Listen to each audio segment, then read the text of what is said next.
I was so happy to be able to get called by a city that loves the sport of hockey as much as I love, and that's hard to do.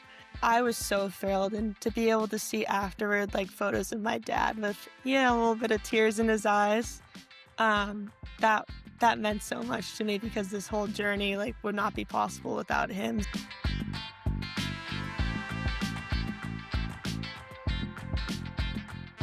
Hello and welcome back to Rinkside Rundown, the podcast that brings you inside the world of women's hockey one story at a time. I'm your host, Chris Sinclair, and today I am absolutely thrilled to finally be joined by Skylar Irving, a forward who just wrapped up an incredible collegiate career at Northeastern and is now taking the next step in her exciting hockey journey after being drafted into the PWHL by the Montreal Victoire. Skylar, welcome to the show. How are you doing? Hi, Chris. Thanks for having me. I'm super excited to be here. Good. Yeah, so am I. And I want to dive into your journey, where it all started. You know, you're going to Northeastern and that incredible chapter of your life. And I mean, let's be honest, the most exciting chapter, which is this next one that you're about to embark on. So let's rewind the tape all the way back to the beginning. Do you remember that moment that you first fell in love with the game of hockey? Yeah, actually, so my dad used to build like an outdoor rink in our front yard. It was teeny. And since I was literally, I think I can walk better than I can skate better than I can walk. So he like had it out there. And I remember being like legit like 14 months or something crazy with him holding my hands with my feet on the skates and just like waddle around the ice rink. And then once I actually kind of understood what it was, like when I was like 2.5 or so, like 3, I'd always have a stick in my hand. And it was kind of like a big bond between me and my dad, me and my brother that I got to share with them. And I kind of just fell in love with the game ever since. And the running joke when I got drafted with my mom was, oh, like those days in like kindergarten when you have like the piece of paper that's like, what am I going to be when I get older? And it was always like, it said a Boston Bruin because that's like all I knew when I was younger, but I was going to play in the NHL or I was going to play professional hockey. And so being able to get drafted is super, super cool. So the love of the game has been there since I was little, especially like on my outdoor rink, because that place crafted my skill so much when I was younger, and it was just so much fun. Like there was no pressure there. It was just go out and just be you and do what you want to do, like mess around, tool on your dad a little bit, like some toe drags around him. But yeah, that's really where I fell in love with the game and where I kind of was like, okay, like I want to be serious with this and I want to prove to everybody that I can. And I think this is going to be something that we'll quickly find to be a through line throughout this conversation is just how important family has been to you. I mean, it is for every athlete, but certainly when your family also has ties, direct ties to hockey, your dad having played D2 at the time, having that background in with the family influence in hockey, how do you think that it helped to shape your mindset and your early development in hockey? Yeah, so my dad was probably one of my biggest supporters in this game. He always gave me the opportunities and whatever I needed to, but he never pressed. He never was like, Sky, let's go in the outdoor rink. Let's never do this. It was always, he gave me the resources. And if I wanted to ask for help, he would always be there with the biggest smile and most supportive mm, guy I've ever met in my whole entire life.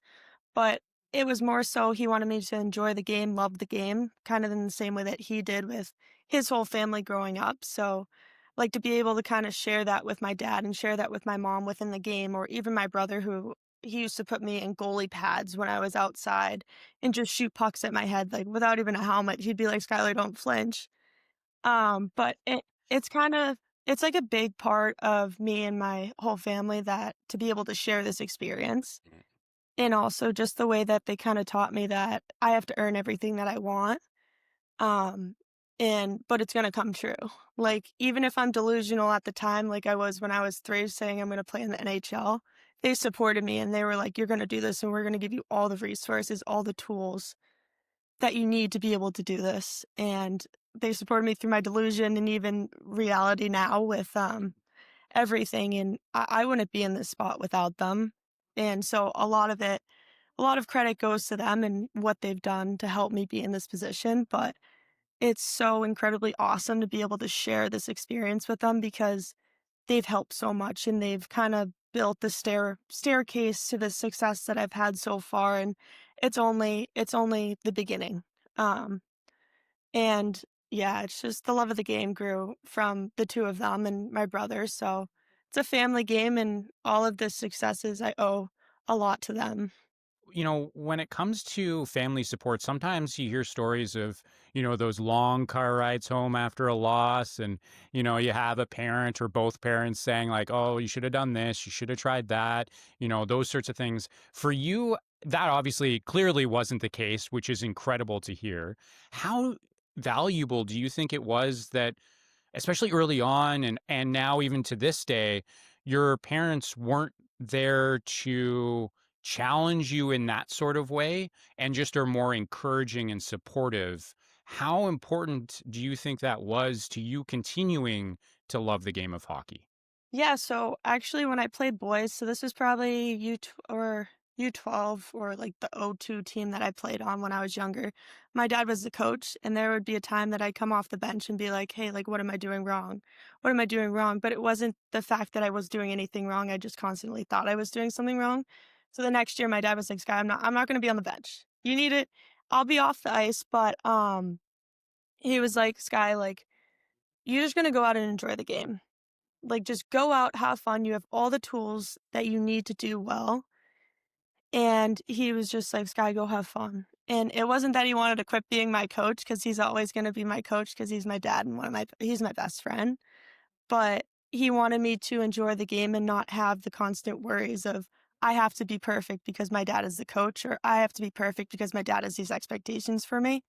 My dad sees the same goals that I have, and he wants those for me, but he understands that the pressure that I have on myself is enough. How great is it though as well then to have somebody just be like they're almost grounding you in a sense, like not not as a parent would ground a Yeah, yeah, child, but yeah, like they're keeping you grounded, keeping you where your feet are. yeah. How Mhm. important has that been?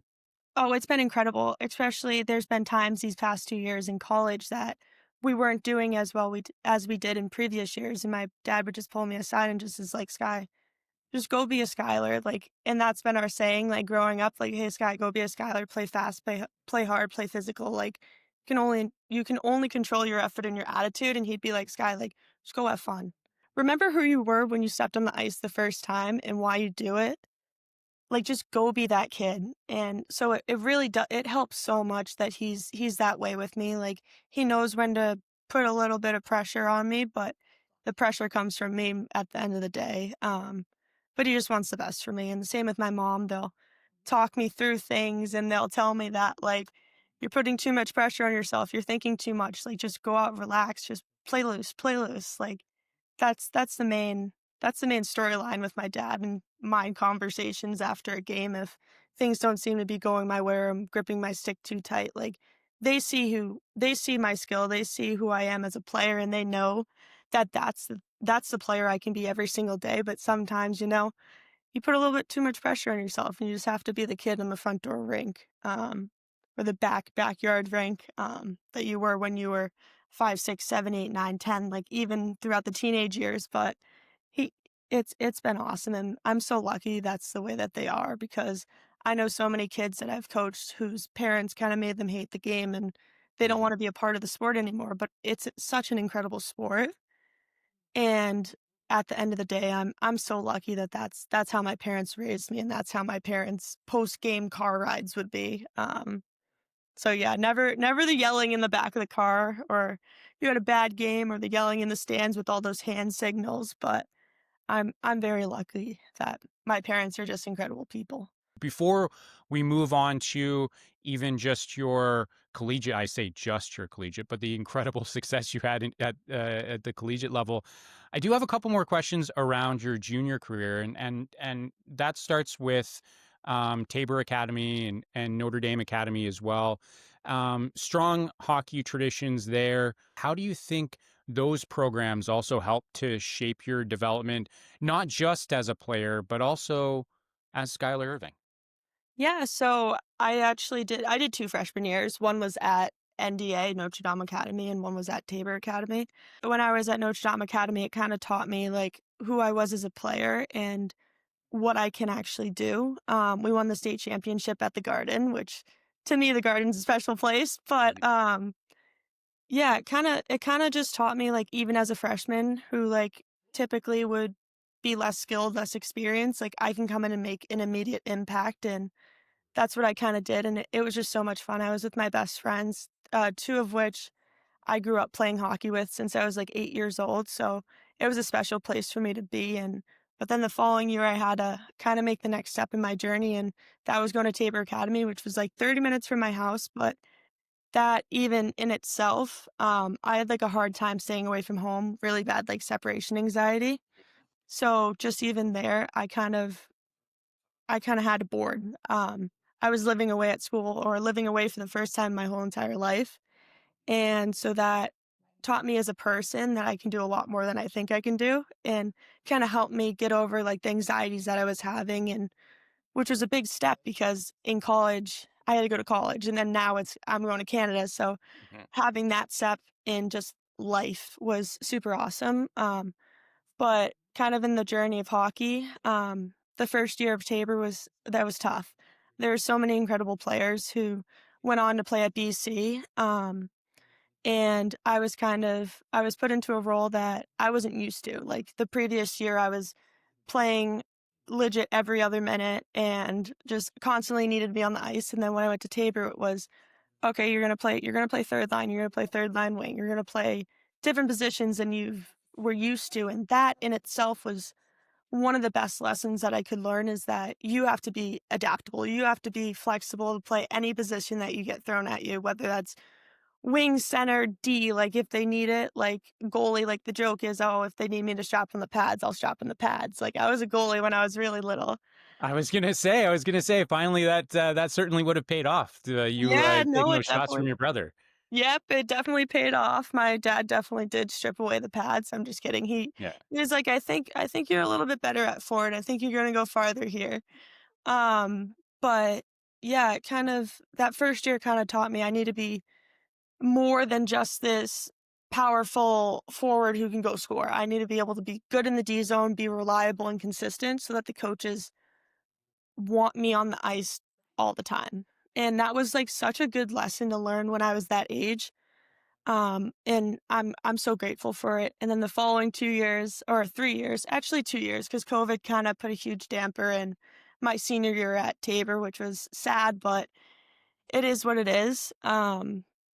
But my sophomore and junior year were incredible. Abby Newhook, who is now a Boston Fleet draftee, she was my line mate those 2 years, and it was so much fun, and like like my freshman year was a little bit stressful, like I was learning these new things, but then my sophomore year kinda brought me back to the "you're just playing hockey" sky, and you making plays, just playing with her, she's incredible, she sees the ice so well. So playing with her that those 2 years, was so much fun, and yeah, I go back to Tabor every year, and that place to me is so incredibly special, and I wouldn't have changed my 4 years of high school for anything else. I got to play field hockey, hockey, and lacrosse, 3 things that I love so much.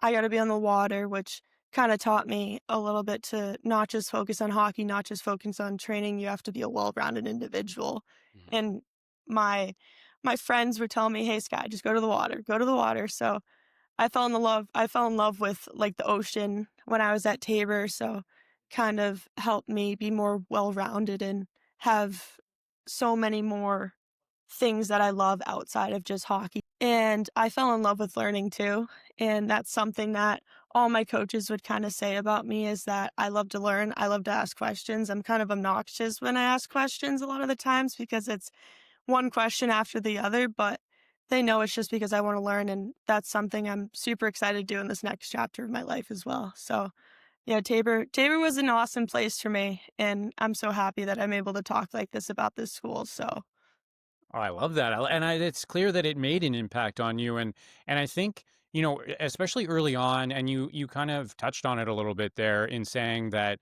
there were a lot of challenges that you went through, right? There were a lot of those ups and downs. maybe bring us into how, as an athlete and obviously as a person, you were able to persevere through those challenges, despite how, in the moment, as insurmountable as they may have felt. I, like, have really bad, like, anxiety and OCD, so when I was away at Tabor, those are some challenges that I faced a lot my freshman year, and there was a time, I think it was, Christmas time my freshman year, I was like, "No, I don't wanna go back." And my dad looked at me and was like, "Skylar, like, you have to do this for your step in your career. Like, we're going to support you. We're 30 minutes away, but you're going to have to figure this out." And I was like, "Okay, I'll figure this out." So I started going to like therapy and stuff like that, and it really helped. But at the end of the day, what helped the most was kinda just getting out of my head, and for Mm, me, that looked like, yeah, working out, but it also was just sitting by the water, like I said, and mm, being with people and kinda just talking about what I'm feeling, and that's something I tell everybody is that if you're struggling with something, just talk to somebody. Like, somebody's gonna listen, and somebody wants to listen because they wanna help you, and I found probably one of the best support systems at Northeastern and with faculty and friends and all of that within my sports teams, my support system was incredible, and I was so lucky for that. But kinda now looking back on it, like, those challenges by some just seem like, okay, kinda silly and like, "Oh, like, you're 14, you didn't know how to sleep away from home. Oh, you're 14, you're having all these thoughts that you don't know how to control," but at the end of the day, you don't know how to control them. mm. So, you kinda had to learn how to control them, learn how to cope with them and all these different mechanisms, what makes you happy, what makes you sad, what kinda triggers them, and, um, at Tabor, like, I was able to kind of deal with them and kinda learn so that even when I was at Northeastern, if I was struggling with something, I had a better way to cope with it instead of being like, "Oh, I just wanna go home." And that was my solution my whole life until I had to kinda be exposed to this new reality of living away from home, and I think that was one of the best things for me, and my parents say that all the time was me going to Tabor was one of the best things for me. Yeah, there were nights that I was on the phone with them crying, being like, "Can you come pick me up?" And but at the end of the day, it was I needed to do that. I needed to do that, and that was a big step in, yeah, like, my personal life, but I also think that was a huge step for allowing me to do all these things in my hockey journey. The fact that you struggled a lot with homesickness and being away from home and those sorts of things. How much more important do you think that that the therapy and all of those things, all of those tools that you now have within your tool chest are when you're looking now at the furthest you've ever played away from home, and that's when you start your career officially with Montreal. How much more important do you think those experiences and those tools are as you prepare to embark on this next chapter? Yeah, I think they're incredibly important. I think just some things that we struggle with never go away completely. I don't get really homesick anymore. I kind of love being away from home. At the same time, love being at home. It's kind of a running joke that's like, "Oh, mom, I don't want to live at home," but at the same time, I love being home. Mhm, But I think there's going to be so many challenges that I face this next upcoming year that I'm living in a new country. mhm. Like, let alone I was 45 minutes from home or 30 minutes from home. Now I'm 5.5 hours from home. So there's going to be a lot of challenges, and I think the challenges are gonna be not seeing my parents after every game and those types of things, and kinda having to deal with, like, the ups and the downs of the season, the ups and the downs in life without my parents just a 45-minute car ride away. Mm. But I think definitely, like, the stuff that I've worked on my whole entire time from Tabor through Northeastern are gonna be huge tools that I can always, like, lean back on, and I think whenever if somebody's ever struggling that talk to somebody, get the help, and you're always gonna have those tools that you can fall back on. There's Mhm. never a point that you should hit the, "Oh, like, I can't go further." No, you're gonna have the tools. There's people that care, and I think that's gonna be something that I emphasize within myself is that I can make a network in Canada, but I also have my network at home. So just leaning on people is gonna be something that I remind myself every single day, and I also think other people need to do the same. Yeah, I guess one of the important lessons here is that just because the network that you have isn't 45 minutes away doesn't mean they're not still your network. Yes, 100%. I think my parents are all like, my dad will be in a meeting and he'll pick up his phone. Like my network is always going to be there, and just understanding that even if I don't see them after a game, they'll be there after a game. This episode is brought to you by MB Performance Nutrition, fueling the next generation of hockey players. Whether your athlete is just starting out or chasing next level performance, MB Performance Nutrition has free resources to help, like a meal timing guide and protein powder buying checklist.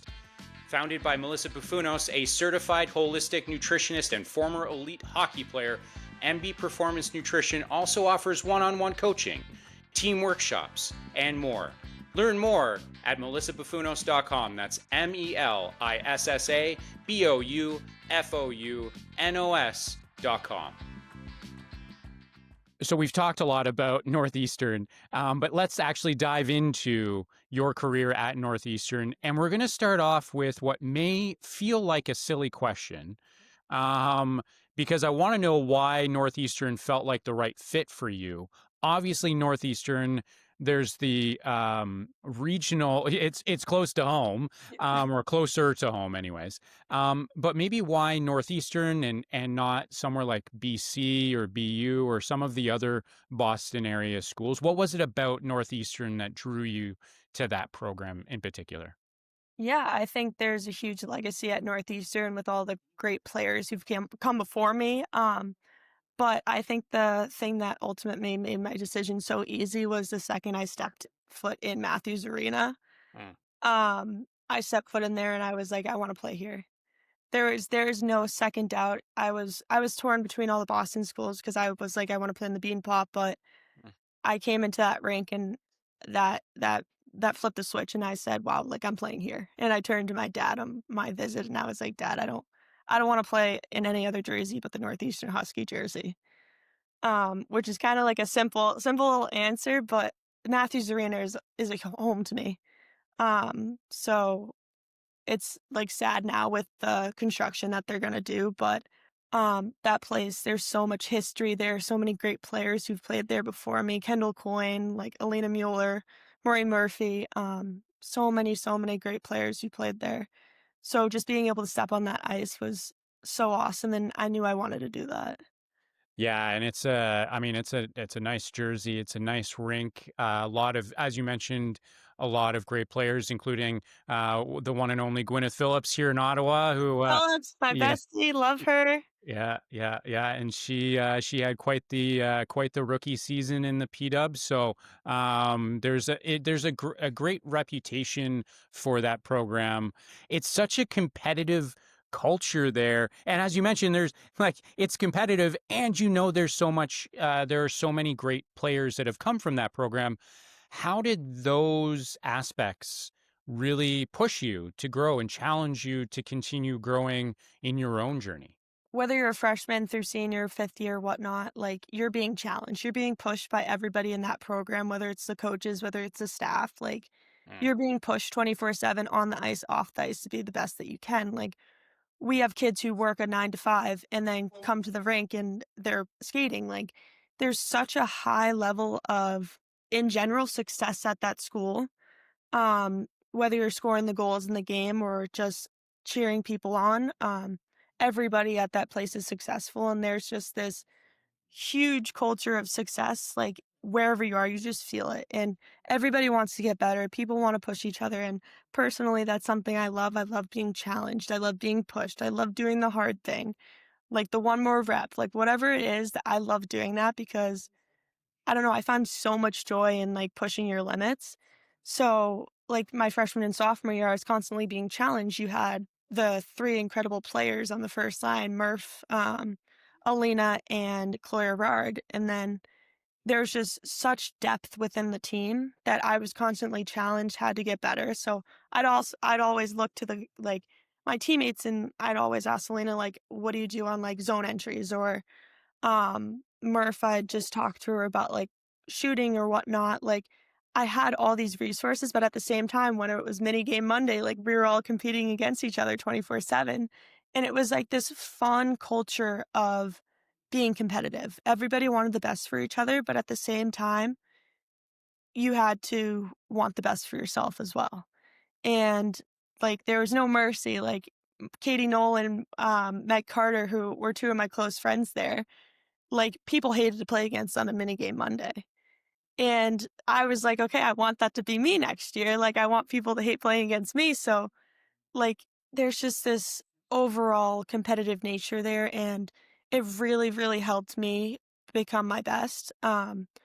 I told the coaches that I wanted pressure, and I thrive under pressure, and they found ways to put more pressure onto me, and that's something that I find so much joy in, is to be able to, like, have pressure but still find success.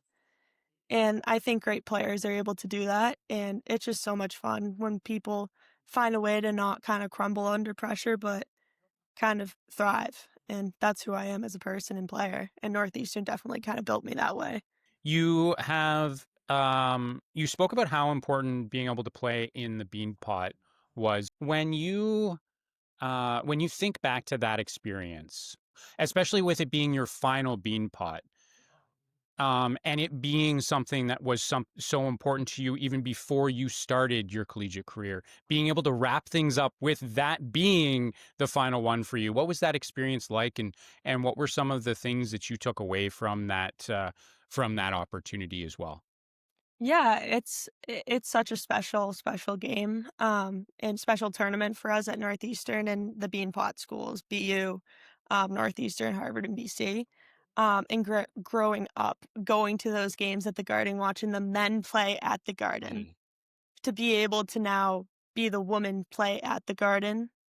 My last 2 years of college was so awesome, and there's so many incredible players who kind of push for this, so many incredible people who push for this to happen, and it kinda just shows that when you give women this platform, people wanna go, people wanna watch.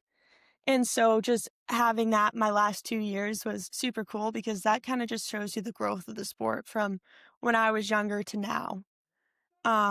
There's been so much growth within the sport, and it kind of, now looking at it from my 4 years, there's no other game like it. And I think, like, this past year was awesome. It was my birthday, so it was a little bit even extra special for me that, like, we were able to come out with that win, at the Garden for my last time on my birthday. It was so fun. Like, there's games that some people struggle to, like, wanna play at, but the Beanpot's not one of them. And it's you can't even put it into words. You stand out there for the national anthem, and you just look around and you see about hundreds, thousands of little kids who Mhm. are watching this game and are like, "I wanna be like that. I wanna be that person. I wanna play on that ice. I wanna play at Northeastern," and just being able to hear that after the game and is just so, so cool, and it kind of reminds you, like, the why. Like, why did I start? Like, now there's all these people who have eyes on you and wanna be like you, which is so cool. Because I remember being that young watching it on TV with, like, Kendall Coyne, and I was like, "I wanna be like Kendall." And now there's kids out there watching it with so many more people in the stands wanting to be like that. It's so cool. And it was a little bit better this year because I don't know if you know this, in the 2024 Bean Pot, after I scored the first goal, I ran down the tunnel and I threw up because I was so excited because of just the energy and the atmosphere. But yeah, my coaches still joke with me about that, which is funny. But a little bit better this year that I didn't have to throw up, but yeah, it's a fun game, and I'm so happy that there's been so much growth, and next year, we hope that there's more growth and to be able to watch instead of now play. Like, yeah, it's gonna be sad, but it's gonna be awesome just to continue to see the growth of the game and people wanting to go. It's so cool. I don't know how you do it. I don't know how you balance the success on the ice while also being great in the classroom, while also at some point maybe wanting some sort of social life and not connect to or not have it directly connected to the game of hockey. Having a major in you majored in business admin. How in the world did you balance it all? I went to school for one, I just went to school and I still dropped out. I don't know, how did you do it? How do you balance all of those things and still find success in each area? Yeah, I think it kinda goes back to where I went to prep school, which is Tabor Academy, and I kinda was just pushed into, like, a college atmosphere, which was you had your blocks of school a day, and then you'd have sports, and then you'd have social life, like, with friends, going to, like, the dining hall, and I think that really helped me with my transition to college because you had a lot of free time, and a lot of people, when they go into college, you're not used to working with free time, and you're like, "Oh, I can just sit, scroll my phone or whatnot." Mhm. But I kind of when I was at school and even before I was at Tabor, I, like, love to fill my day. I cannot sit still. I'm probably the most ADHD person in the whole entire world, but to be able to balance school, hockey, like a collegiate hockey schedule now was so much easier because I um, had the experience when I was at Tabor a little Mhm. bit. But it was definitely challenging at times. I think the school is super challenging, but I was able to get into a little bit of a rhythm and kind of found a network of professors that supported me, and the school is incredible. There's so many people who wanna help, there's so many people who care, and I found my study spot, which was there's this press box outside of or inside of Matthews Arena. It would overlook the rink, like, the boys would be practicing. I just throw on my headphones, and I just get to work, and which was kinda nice because I just love being around hockey all the time. Hockey just makes me so happy. So, just having that in the background a little bit when I was doing school definitely helped a lot, but yeah, the school was incredibly challenging and, like, hockey, like, balancing that, which that was my best time of the day. The joke would be that I was at the rink 24/7, which wasn't false when I was wasn't that false, but, yeah, it was awesome. I loved playing there, so to be able to have that experience, like, was the one of the best 4 years of my life, and the social aspect was yeah, I had my friends inside of hockey, and what really helped me stay balanced with things was having my best friends outside of hockey. And I think so many people get so used to just having your buddies on the team that you like are with 24/7. There's no way to escape them. Mhm. But for me it was really good for me to have like the balance of okay, you have your time with your hockey best friends, then you go home, get dinner, and you go hang out for 45 minutes before bedtime with your best friends on other sports, and I think that really helped me be a kind of a well-rounded person because I was not just so consumed by hockey 24/7, even though I was a little bit, but it definitely helped me step away from the sport because you gotta find a balance, it's only healthy if you do. Exactly. Yeah, absolutely. And I mean, fortunately enough for you, now you can focus more now on just hockey. Obviously, a social life would be ideal, but now you don't have to worry about the academics because your time at Northeastern has come to an end. Um, and we've put off the PW talk for long enough, but I have one last question for you, and it kind of ties into the PW. So I feel like this is a good segue. Um, I want to know from you when you kind of touched on it, how many there's just so many of your prior teammates and so many other players who have gone through the Northeastern program who are now all in the PWHL, all making a difference, all making an impact in the PWHL. How inspiring is that? How much of a motivation is that for you to hit the ice running? Whatever analogy you can draw from that. But how motivating is it to see their success as well? Yeah, it's so motivating, it kinda just tells you that Northeastern sets you up for this, and all the work that you put in is gonna pay off if you continue doing it, so I'm really excited for this next chapter. I'm really excited to play with some of these players who've came through Northeastern at my time or even before my time, and It's gonna be so much fun. I'm ready to put in the work. Been putting in the work since my season ended. Mhm. Got told to take a couple days off, which is hard to keep me out of the rink or out of the weight room, but I'm really excited and I'm so thrilled for this next chapter, and it's gonna be so much fun, and I'm ready to step on that ice. My feet aren't gonna stop moving, so. Let's talk about this exciting next chapter. You were drafted by the Montreal Victoire.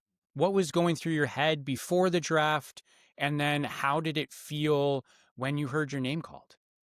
Yeah, it was a special night. It was super I will say it was a little nerve-wracking, but I feel like everybody there had nerves, whether you were the first draft pick or the last draft pick, or even if your name didn't get called. I feel like there was nerves throughout everybody, so it was gonna happen, but it was so exciting and it was super awesome to be there with my family who kinda supported me throughout this whole journey. But yeah, when my name got called by Montreal, I was a little bit shocked because I was so happy to be able to get called by a city that loves the sport of hockey Yeah. as much as I love, and that's hard to do. Mhm. But I was so happy. I really don't remember walking up on stage besides telling myself, "Sky, don't trip," because there was, like, no railing next to it. Yeah. But I was so thrilled, and to be able to see afterward, like, photos of my dad with, yeah, a little bit of tears in his eyes, um, that that meant so much to me because this whole journey, like, would not be possible without him, so it was a very special night, and the PWHL did an incredible job of setting it up, and the venue was awesome, and even the posts, like, after you got drafted stuff was super cool, like, even the face scans by EA Sport. The most nervous part was probably going up on stage, and then everything else, yeah, I was just loose and just super excited and honored to be able to be drafted by Montreal because it's gonna be so much fun, and I'm super, super thrilled. Yeah, and you said it. Montreal, it is a city full of a hockey history. It is very rich in hockey history, and we've seen a ton of certainly regular season success from the Victoire. When you have players like Poulin on the team, that certainly helps. When you think about that, and obviously there's Ambrose, there's Stacy, there's all these great players across the board on that team with with their own rich history in the sport. What does it mean to play in that market, or what do you think it will mean to play in that market in front of those passionate fans in Montreal? Yeah, I think it's gonna be it's such an honor to even be drafted, but to play in front of them will be so, so cool. Like, we were talking about the bean plot earlier, and you see all the fans in the stands, but that's what a PWHL game in Montreal is like. Mhm. So many fans, so many passionate fans who are booing the other team, cheering for us. I'm really looking forward to it, and I think the Montreal fans are gonna grow to love me. Um, I'm gonna I'm gonna do whatever I can because I'm gonna love this city, and it's gonna be so much fun. There's so much hockey history there, and so many incredible players, so many incredible staff, so many incredible fans that it's gonna be so much fun. And that's all that's really at the end of the day, like, hockey, yeah, it's a job now, but it's also the thing that you grew up loving. So to be able to be playing besides people who have the same passion as me is gonna be so much fun and so cool. And I'm really looking forward to it. I can't wait to step on the ice, and it's gonna be so much fun. I'm gonna continue saying it's gonna be so much fun, but I mean that. When you think about your journey in hockey, how much does it mean to you now to know that this is an opportunity for you, right? 2 years ago, this wasn't a possibility. Like you said earlier, you grew up, you were going to be a Boston Bruin, and now you can play professional hockey in the best league in the world. What does that mean to you as you've gone through this, knowing that when you started, this wasn't the end? Yeah, I think I think it's incredible. I think my delusion paid off, but, I think all in all that it's honestly an honor to be able to be this next upcoming wave of players playing in this league that so many people fought so long and so hard to kind of put together. But now, like, we're inspiring this younger generation who sees on TV these women playing hockey, women playing competitive hockey for a championship that's not the Stanley Cup. Mhm. I think that that in general is super cool, and I think it's such an honor to now be a part of this league. Um, and I think little me would be like jumping up and down if they were able to see this. And I know I get emotional sometimes because I look back and I kind of look back on the whole my whole journey so far. Um, and thinking about, like, little me wanting to be a Boston Bruin, but I get emotional thinking about now, like, she has this Mhm. opportunity, and all the kids that I coach now have this opportunity to now have these players to look to and these leagues or this league to look to and these teams to look to. Like, there's so much more exposure and there's so much more, like, media coverage on it, and people wanna be a part of it, people wanna support it, and I think that is so incredibly cool. You know, you'll be coming in on year 3 for the league. Do you feel pressure kind of holding or, maybe taking on that responsibility of being that role model, that influence? You know, there are gonna be now players, young girls who are growing up saying, "I wanna be like Skylar Irving." Yeah. Do you feel pressure? Do you feel a sense of responsibility with that?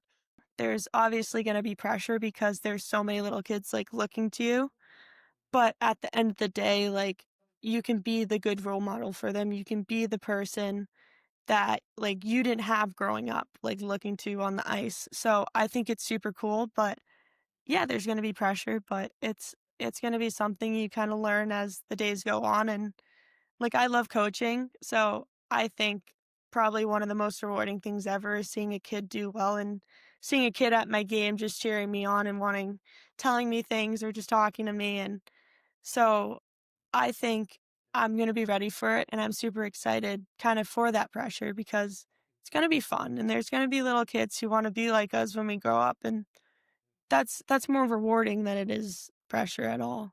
I want to now shift to the final segment of the show, okay? And that is the rapid fire question segment of the show. Please feel free to take as long as you want to answer these questions. This is just encouraging me to not ask 1,000 follow-up questions. Okay, that's all this is. It's rapid Okay, fire from my. I rapidly will ask you the question. You can answer as long as you want for each okay. one of these. Okay, are you ready to take the test? Yes, I'm ready. Okay, what is your go-to pregame meal? Salmon, asparagus, and potatoes. Oh, that sounds delightful. Okay. Um, we didn't get to it earlier, so I want to ask it now. Can you tell the story of how you got your number? Yeah, I knew this question would come up. Yeah. So, actually, it's kind of funny. So, I was wearing number 11 at, Tabor Academy, and that was kind of the number that my whole family wears, but Alina Mueller had it, so I needed to kinda shift away from it, and I came up with the number 88. So, my middle name's Kane, and my brother's Patrick. And so Patrick Kane wears number 88, and I love double digits, so I was like, "This fits. This really fits." It's a great number, but it's cute that there's a little bit of a story behind it and little family tie there too, so Yeah, I that's the wanted to make story sure we behind got that into the conversation because, again, it's been a through line throughout this conversation is just how important family's been. And now you get to rock a number that always reminds you of your family. I think Yeah. it was great. When I heard that, I was like, what? That's fantastic. I love that story. Yeah, it's Um, also funny that it was like my middle name's my dad's mother's maiden name, and my brother's middle name is just my dad's middle name, so there's no ties to actually Patrick Kane, but it's and funny what how are the odds that actually I ended up working? know. I love it. It was destiny that you were going to play hockey. That's just Oh, what. yeah, 100%. Yeah. What is your favorite cheat meal or treat? Ooh, I'm a big chicken tenders person. Chicken tenders, I love chicken tenders, like, that'll be my, like, post-game last day before, like, a day off, like, that's my cheat meal, that's my little treat, and I love chicken tenders. Okay, so I said that I wouldn't ask follow-up questions. I always break the rule, but I want to know, do you have a particular like go-to restaurant for those, or is it just like it doesn't matter, I just love chicken tenders? It, like, doesn't matter, they just have to be good chicken tenders. So, like, they opened, like, a Cane's, Raising Cane's in Boston, and they have, like, decent chicken tenders, like but, yeah, it's wherever I can get my hands on chicken tenders, I'll get myself. We're gonna have to make sure we do some research for you for Montreal. Where can you find good chicken tenders Yeah. in Montreal? Hopefully, it's not too close to me because I don't need to be going there more than once a week. Yeah, yeah, yeah. An extra workout here and there. Do you have any superstitions or pregame rituals? Yeah, I actually so I have a journal, and it stays with me throughout, like, the season, like, it gets beat up, water on it, everything, and I find the highest point in the rink, and typically, there's, like, a number 8 seat, and I'll sit at number 8, and I'll sit there and I'll, like, kinda journal, like, what are, like, things that I wanna do during the game, but they're all funny things, they're all fun things, like, smile, drink Gatorade, like, have a handshake with my teammates, but I have to do that. Okay. So I always do that before warm-ups, and I don't know, it kinda just helped me, like, get into the zone of the game, and, like, this is the second thing, but I have a stuffed animal rat in my bag, and because my skills coach's daughter calls me Sewer Rat, and when we won the bean pot for the first time at the Garden, she threw it on the ice. There's a photo, I can send it to you, Yeah. but she threw it on the ice, and I just kept it with me, and so I just, like, take a peek, and I'm like, "This is funny, this is weird, this is funny," but, yeah, that stays with me, and I kinda, like, just remind myself that there's kids looking up to me all the time, so Oh, I love that. I love that. That's great. Um, who has been maybe if we'll narrow it down to this past season? Who was a teammate who made you laugh the most? Eloise Caron, she didn't know English, so it was just funny. She knew a Okay. little bit of English, but the words that she knew, I was like, "This should be the last word that you learn." Yeah. Yeah. Why were these the first ones that you learned? Yeah. Okay. Sticking with this past season, what was a go-to pump up song for you? Oh, I'm not a big music person.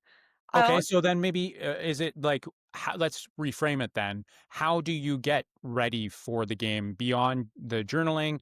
Like when you need to really get into the zone, is it a podcast? Are you reading? Are you not listening to any music? Are you not talking to people? Like how do you get kind of into that, that mindset ready for the game? I kinda just go out, play some soccer, and stick handle lefty. I'm a righty, but I'll stick handle the opposite side, kinda just dialing, keep things loose. I'm like, because 'cause I'm not gonna be perfect stick handling lefties so that when I go on the ice, I know I'm not gonna be perfect. Ooh, okay. And just, Okay. like, yeah, I buzz around, just have some fun, kinda goof off a lot, but just staying loose. I think people take it too seriously at times, so I try to just I dial in and then I loosen up. I love it. Okay. What's one thing people don't know about you? I can juggle. That's not like, people kinda know that about me, but Ooh. Okay. How good are you? How on a scale of 1 to 10, how would you rate your skills? like an 8, I can walk backwards when I'm juggling. Oh, geez. Okay. Well, now we're just showing off. I like it. Okay, good, good. Okay. If your teammates had to describe you in one word, what would they say? Energy. Oof, no hesitation there. No, Okay. I'm energy, my feet don't stop. I kind of it's fast energy. That's what I like to bring every day with a little bit of grit here and there and a shot, so Okay. What's something that remains on your bucket list? skydiving. Oh, okay. I would assume that's based on how quickly you answered, that might be at the top of your list. That'll be, like, when I'm done with hockey on the top of my list. Probably better to wait. That's fair. If you could go back and give your younger self, some advice, what do you think it would be? Just loosen up. Just go have fun. I think it's what my parents kind of reminded me every single game, but actually understand that whatever you're going through, you're gonna get through, and you're gonna do a lot of things to just relax and take a little bit of pressure off yourself, but just enjoy it. Last question for you before we wrap up. Okay. What's one non hockey ritual that you have that helps keep you grounded? I think just walking my dog. I like to do that at least a couple times a week. Like, I have a yellow lab. He's been with me since I was 8 years old, so he was out there on the outdoor rink with me sometimes, but I think just walking him and just being with nature with him is something that I love to do. Great answer. As a fellow dog owner who also loves taking his dog for a walk and just kind of not necessarily escaping everything, but just kind of being able to get back and just ground yourself, Mhm. as the question said. That's I like that answer, and I think that's a perfect way to kind of put a bow on this conversation. Unfortunately, it has to come to an end, but Skylar, thank you so much for joining me and sharing your journey from those early days on the ODR, your junior days to Northeastern, and now this exciting next chapter as you embark on the PWHL with the Montreal Victoire. I wish you the best of luck. I'm excited to cheer you on, but thank you so much for taking the time out of your busy off season to come on the show and share your story. Thank you so much, Chris, for having me. And if you enjoyed this episode as much as we both did, don't forget to subscribe, leave a review, and share it with your fellow hockey fans. Your support helps us to grow and bring you more inspiring stories just like this one from around the world of women's hockey. I'm Chris Sinclair. Thank you so much for tuning in, and I'll catch you next time on Rinkside Rundown.